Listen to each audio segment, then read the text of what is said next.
Jeremy Lewin, the U.S. Undersecretary for Foreign Assistance, Humanitarian Affairs, and Religious Freedom. And I want to acknowledge Laura Ortiz Rodriguez, who is also here, and she's the Director of Media Affairs in the U.S. State Department.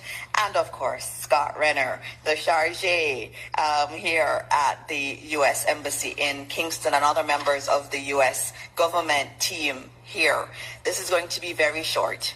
We are in the middle of cabinet, but this is a very important area that we want to discuss. The United States has always been a friend of Jamaica, and so we're very honored to have you here. And so we're going to start things off with a statement from Jeremy Lewin, the U.S. Undersecretary for Foreign Assistance, Humanitarian Affairs, and Religious Freedom.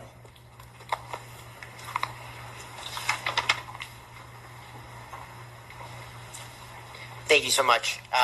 It's a privilege to be here. Secretary Rubio on one of his first international trips came to Jamaica and said, correctly that Jamaica is one of the United States' oldest and closest allies.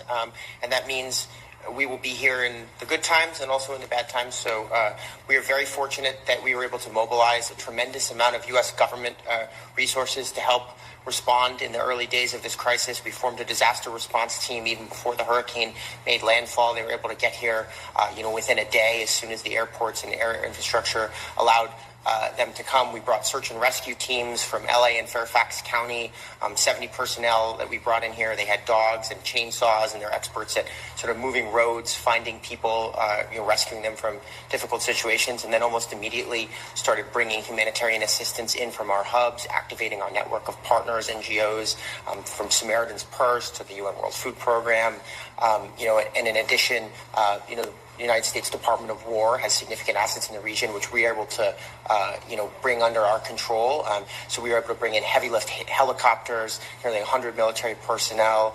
They've moved more than 500,000, and that was this morning, and now they're doing a few more flights, so it's going to be way more, 500,000 pounds of life-saving aid, and so their work continues, and our work continues. So with that in mind, I'm announcing an additional $10 million in critical life-saving assistance to the people of Jamaica. That brings our total to $22 million US to date. The financial commitments are only one side of it. That doesn't include all the military personnel, all the search and rescue, but the financial commitments are very significant and help underscore just how important Jamaica is to the